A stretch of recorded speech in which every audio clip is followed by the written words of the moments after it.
नमस्कार, मी स्नेहा. आपण पाहता साम टीव्ही न्यूज. साम संजीवनी या आरोग्य विशेष कार्यक्रमामध्ये तुम्हा सगळ्यांचं स्वागत. रोगनिदान चाचण्यांच्या क्षेत्रात कृष्णा डायग्नोस्टिक एक नामवंत कंपनी म्हणून ओळखली जाते आणि आज आपण याच कृष्णा डायग्नोस्टिक विषयी जाणून घेणार आहोत. आणि त्यासाठी आपल्या स्टुडिओत आलेले आहेत कृष्णा डायग्नोस्टिक्सच्या रेडिओलॉजी विभागाचे उपाध्यक्ष doctor Abhijit Patil sir. Sir, तुमचं खूप खूप स्वागत. Thank you madam. नमस्कार. सरांची ओळख करून देते थोडक्यात. डॉक्टर अभिजित पाटील हे MD रेडिओलॉजिस्ट आहेत. ते एक निष्णात रेडिओलॉजिस्ट म्हणून कार्यरत आहेत. तसंच डॉक्टर पाटील हे कृष्णा डायग्नोस्टिकच्या रेडिओलॉजी विभागाचे उपाध्यक्षसुद्धा आहेत. त्यांचा या क्षेत्रात जवळपास मागच्या 15 वर्षांहून अधिक काळचा अनुभवसुद्धा आहे. CT scan, MRI, PET CT scan, PET MRI अशा विविध चाचण्यांमध्ये ते तज्ज्ञ आहेत. तसंच विविध आंतरराष्ट्रीय व राष्ट्रीय व्यासपीठ आणि जर्नल्समधून रिसर्च पेपर त्यांचे पब्लिश झालेले आहेत. त्यानंतर थोडासा कृष्णा डायग्नोस्टिक विषयीसुद्धा जाणून घेऊया. आधुनिक तंत्रानं सज्ज हजारांहून अधिक प्रशिक्षित आरोग्य कर्मचारी आणि किफायतशीर किमतीत दर्जेदार आरोग्य सेवा हे कृष्णा डायग्नोस्टिक्सचं वैशिष्ट्य आहे. तसंच रोगनिदान चाचण्यांच्या क्षेत्रातलं विश्वासार्ह नाव म्हणून कृष्णा डायग्नोस्टिक देशभरात कार्यरत सुद्धा आहे. कृष्णा डायग्नोस्टिक विविध राज्य सरकार तसंच महानगरपालिका यांच्याशी संबंधित पब्लिक प्रायव्हेट पार्टनरशिपद्वारे गुणवत्तापूर्ण आरोग्य सेवा देतं. देशभरात 16 राज्य आणि 2 केंद्रशासित प्रदेश जे आहेत, या केंद्रशासित प्रदेशांमध्ये कृष्णा डायग्नोस्टिकची 2000हून अधिक केंद्रसुद्धा कार्यरत आहेत.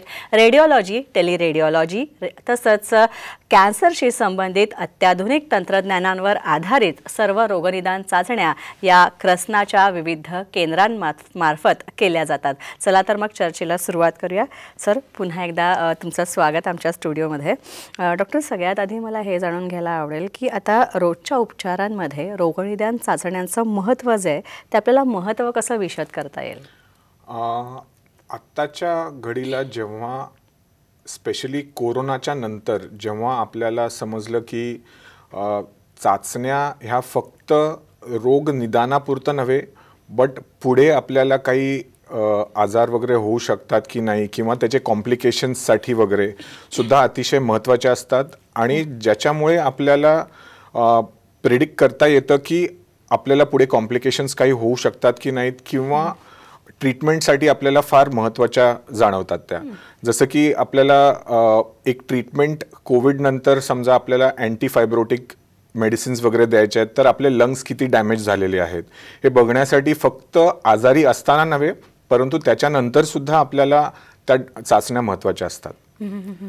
सो बेसिकली कसं असतं की आतापर्यंत फक्त एव्हिडन्स बेस्ड मेडिसिन जे आता प्रचलित आहे त्याच्यामध्ये कोणतीही ट्रीटमेंट देताना आपण कोणत्या बेसिसवरती एक डॉक्टरनी ट्रीटमेंट चालू केली याचं एक प्रमाण ठेवण्यासाठी डायग्नोस्टिक मोडॅलिटीज ज्या आहेत, पॅथॉलॉजी किंवा रेडिओलॉजी, याचा एव्हिडन्स असणं फार महत्त्वाचं आहे.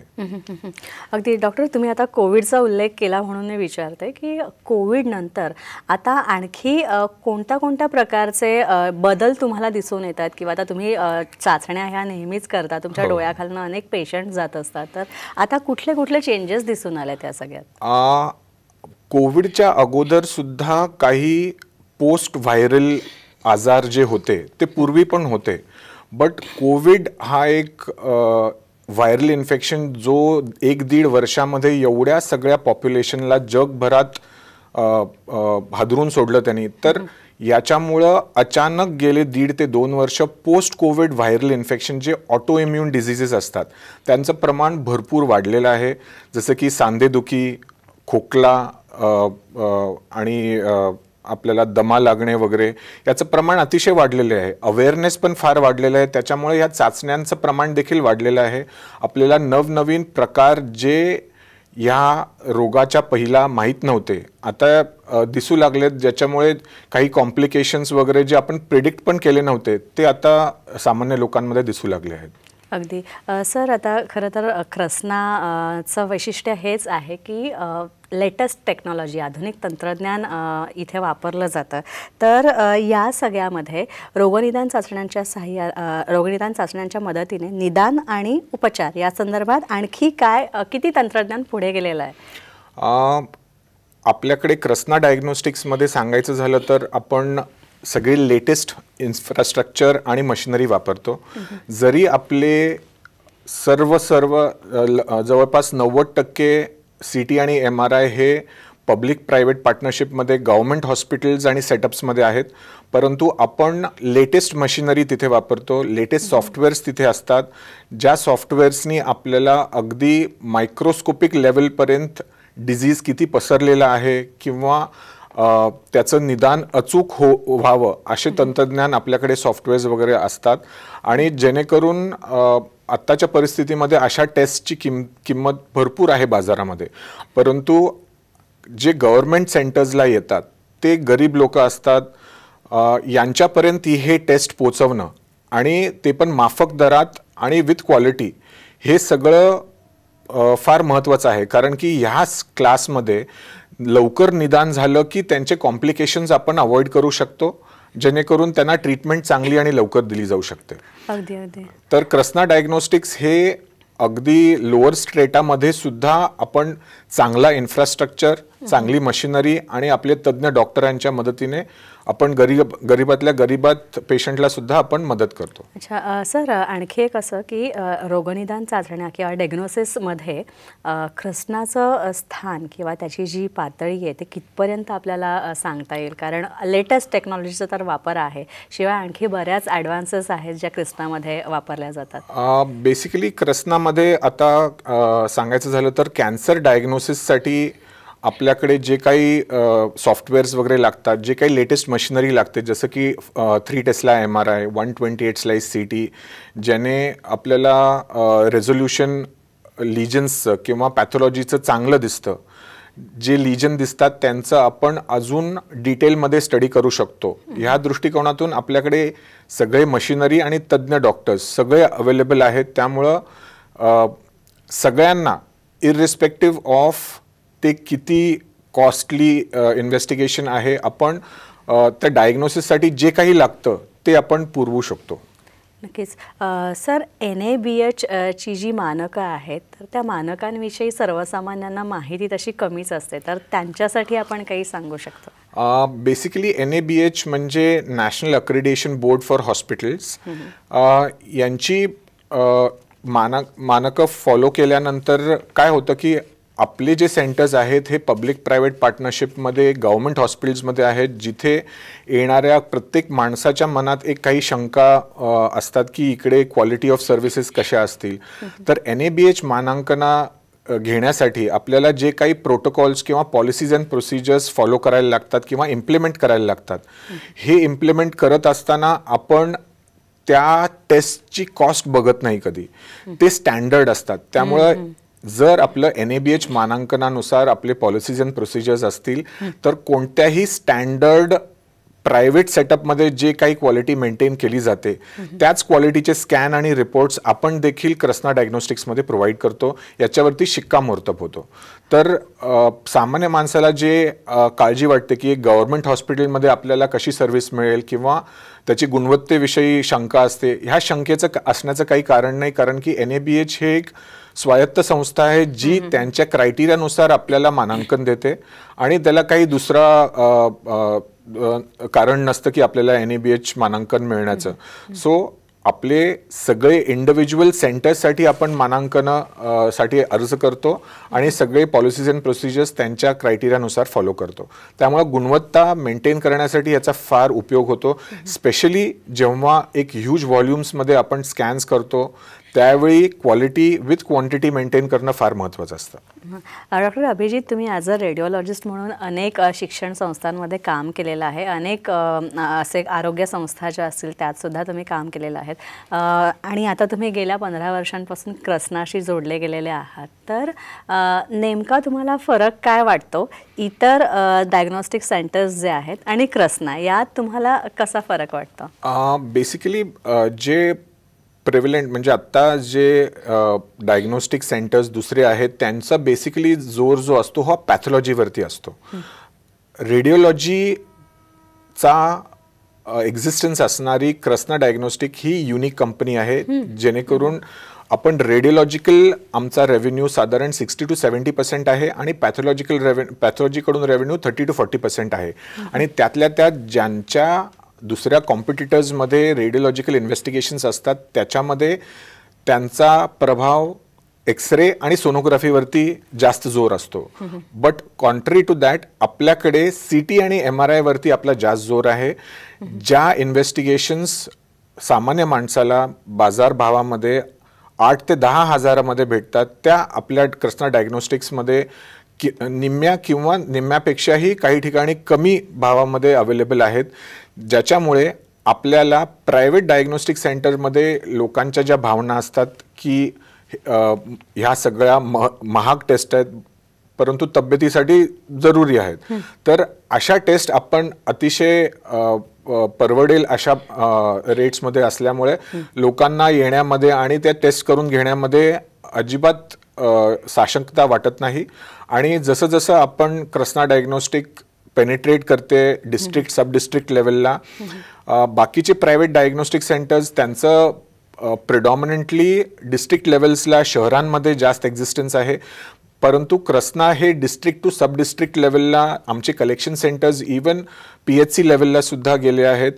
काही सिटीजमध्ये तर मोहल्ला क्लिनिक्स आपण ऐकलं असाल, पंजाबमध्ये, दिल्लीमध्ये, गरीबातल्या गरीब ठिकाणी सुद्धा त्याचा आमच्या डायग्नोस्टिक सर्व्हिसेसचा उपयोग घेऊ शकतात. हे एक फार मोठं डिफरन्स आहे. भारतामध्ये जिथं मेडिकल फील्ड हे महाग मानलं जातं, आपण त्या माफक दरात त्या सर्व्हिसेस प्रोव्हाइड करण्यामध्ये सक्सेसफुल होत आहोत आणि अजून पेनिट्रेशन करण्याच्या दृष्टीने आपली पावलं पडत आहेत. हे फार जमेची बाजू आणि वेगळापणा आहे कृष्णा डायग्नोस्टिक्सचा. नक्की सर, आणखी आपण कृष्णा डायग्नोस्टिक विषयी जाणून घेणार आहोत. मात्र आता वेळ झाली एका छोट्याशा ब्रेकची.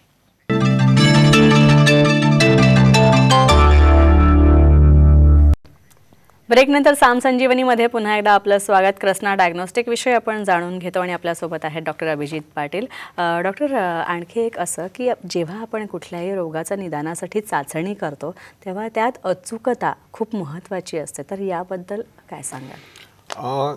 आपण केव्हाही कुठलीही डायग्नोस्टिक टेस्ट ही एकदम परफेक्ट नसते, हे सामान्य माणसाला एक जाणीव असणं फार महत्त्वाचं आहे.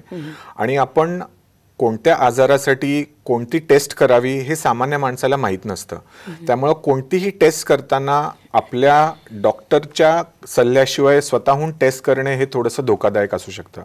आताच्या जगामध्ये जेव्हा तंत्रज्ञान आणि इंटरनेट सेवा इतक्या पेनिट्रेट केलेल्या आहे, प्रत्येकाला कोणत्या ना कोणत्या टेस्ट विषयाबद्दल माहिती कुठून तरी मिळते आणि ते स्वतः डायग्नोस्टिक टेस्टसाठी येतात. असं करण्यापेक्षा आपण कोणती टेस्ट कशासाठी आणि केव्हा करावी याचं प्रमाण किंवा भान असणं महत्त्वाचं आहे.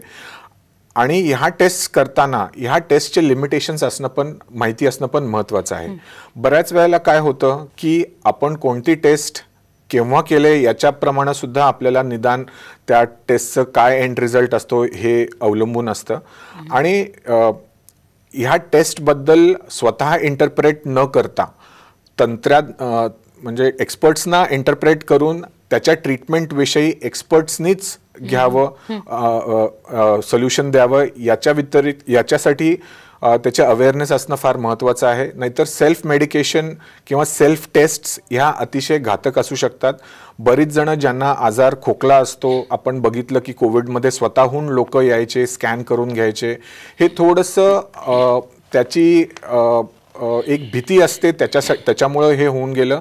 बट केव्हाही आपण टेस्ट करताना तज्ज्ञ सल्ल्यांनीच टेस्ट कराव्यात आणि त्या टेस्टचं इंटरप्रिटेशन तज्ज्ञांनाच करू द्यावं, हे माझं फार मला अधोरेखित करून सांगायचं आहे. नक्कीच सर, यानंतर आपण काही अशा समाधानी रुग्णांच्या प्रतिक्रिया पाहूया ज्यांनी कृष्णामध्ये गेल्यानंतर त्यांनी टेस्ट करून घेतल्या आणि त्या संदर्भातल्या सगळ्या रिझल्ट मग किमती असो त्या टेस्टच्या त्या कशा होत्या आणि एकंदर कृष्णामधला अनुभव त्यांचा कसा होता, तिथलं वातावरण कसं होतं याविषयी ते काय बोललेत ते आपण पाहूया.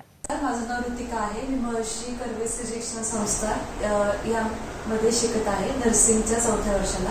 आम्ही एक रिसर्च कंडक्ट केला होता ॲनिमियावरती. तर त्याच्यामध्ये आम्ही प्री आणि पोस्ट हिमोग्लोबिन टेस्ट केल्या होत्या. तर आम्ही आज आमची जी पोस्ट टेस्ट होती तर ती आम्ही सुतार हॉस्पिटलमध्ये कृष्णा डायग्नोस्टिक सेंटरमध्ये केली. तर आमचा इथला एक्सपिरियन्स खूप छान होता. इथली सर्व्हिस पण खूप छान आहे आणि स्टाफचं पण म्हणजे खूप छान कॉपरेशन केलं आम्हाला त्यांनी. सुतार दवाखाना डायबिटीस सेंटरमध्ये मी आता पहिल्यांदा एकदा आलो, आज एकदा आलो परत. पण इथली जी संस्कृती स्टाफ आहे हा एवढा सोज्वळ, एवढा छान, म्हणजे प्रत्येक माणसाला पाहिलं एवढी गर्दी असली तरी प्रत्येकाला कॉपरेशन करून प्रत्येकाला योग्य सल्ला देऊन त्याला बरोबर गाईड करतात आणि अप्रतिम सर्व्हिस आहे दवाखान्याची. मी वाटत नाही आपण कॉर्पोरेशनच्या किंवा संस्थेच्या दवाखान्यात आलोय, एखाद्या प्रायव्हेट दवाखान्यात सुद्धा एवढी सर्व्हिस चांगली मिळणार नाही. परत मी सगळ्यांचे आभारी आहे या संस्थेबद्दल. Hello everyone, myself Rabia Diwan. I am from Mumbai, and from Mumbai by straight away we came over here in Sudar Hospital for MRI. Before 5 months I did MRI of my patient Dildar Surve, and I was kindly impressed. I didn't do in Mumbai, I came over here because the film, it was completely clear and the reports were also so quickly available over here, and the staffs over here, like the technicians, the staff who is sitting on the reception, they are completely cooperative, and I would recommend everyone to come over here for this service. And if you will see the charges which are there in other hospitals, comparatively to that hospital, it is like completely lowest rate over here. Doctor Abhijit, तुम्ही खरं तर radiologist म्हणून गेल्या 15 वर्षांपासून कृष्णाबरोबर जोडले गेलेले आहात. तर रेडिओलॉजीच्या ज्या चाचण्या आहेत तर त्यात कुठले ॲडव्हान्सेस आलेले आहेत आत्ता, आणि सगळ्यात महत्त्वाचं म्हणजे या सगळ्यात रेडिओलॉजीची ज्या विशेष चाचण्या असतात तर त्यात प्रक्रिया आणि ती धोरणं कशी ठरवलेली गेली? मला हे एक आवर्जून सांगावंसं वाटतं की कृष्णा डायग्नोस्टिक्समध्ये जरी आपण लो कॉस्ट मॉडेल आपण अवलंबून करतो, आपण कोणत्याही प्रकारे इन्फ्रास्ट्रक्चर आणि मशिनरीच्या क्वालिटीमध्ये कॉम्प्रोमाइज करत नाही. आणि आपले सगळे मशिनरी लेटेस्ट जे मार्केट ट्रेंड्समध्ये असतात ते वापरल्या जातात. सगळ्या मशिनरी नवीन असतात आणि आपण जे काही फिल्म्स वापरतो किंवा जे काही डॉक्टर्स असतात याच्याबद्दल त्यांच्या क्वालिटीच्या बद्दल आपण एक ठराविक लेवल ऑफ कॉम्पिटन्सी असल्याशिवाय त्यांना ऑन बोर्ड करत नाही. तर याच्यामध्ये एक त्यांना कुठल्याही डॉक्टरना वगैरे ऑन बोर्ड करताना आपण त्यांचा एक्सपिरियन्स आणि त्यांची वर्किंग किंवा रिपोर्टिंग कॅपेबिलिटी ही टेस्ट केली जाते. त्यांचं ॲटलिस्ट MD किंवा DNB असणं हे एक आपण एक बेसलाईन ठरवलेली आहे. त्याच्यानंतर त्यांचा CT आणि MRI मधला एक्सपिरियन्स, फेलोशिप्स, त्यांनी काय कोणत्या केलेल्या असतात, त्यांचे रिपोर्टिंग बघून आपण त्यांना ऑनबोर्ड करून घेतो. आणि तंत्रज्ञानसुद्धा आपण वापरताना प्रत्येक ठिकाणी कोणते आजार प्रिव्हेलंट आहेत, कोणत्या आजाराचा प्रादुर्भाव त्या भागामध्ये जास्त आहे, त्या प्रमाणात सुद्धा आपण सॉफ्टवेअर्स त्याप्रमाणे घेतले जातात. जसं की आपल्या ज्या हॉस्पिटलमध्ये आपलं मशीन असतं, समजा तिथे स्पेशलिस्ट डॉक्टर्स नेफ्रोलॉजीचे आहेत किंवा ऑन्कोलॉजीचे आहेत, तर आपण कॅन्सर किंवा किडनी विषयक ज्या आजार असतात त्यांच्यासाठी जे सॉफ्टवेअर्स लागतात, त्याच्यासाठी जे काही तंत्रज्ञान लागतं, हे सगळं आपण तिथे प्रोव्हाइड करतो. आणि इवन डॉक्टर्स जे रिपोर्ट करणारे असतात ते त्या सिस्टीमविषयी एक्सपर्ट्स असतात. मग अशा लोकांकडेच आम्ही कॉम्प्लिकेटेड काही केसेस असतात ज्या त्यांच्याकडे पाठवतो.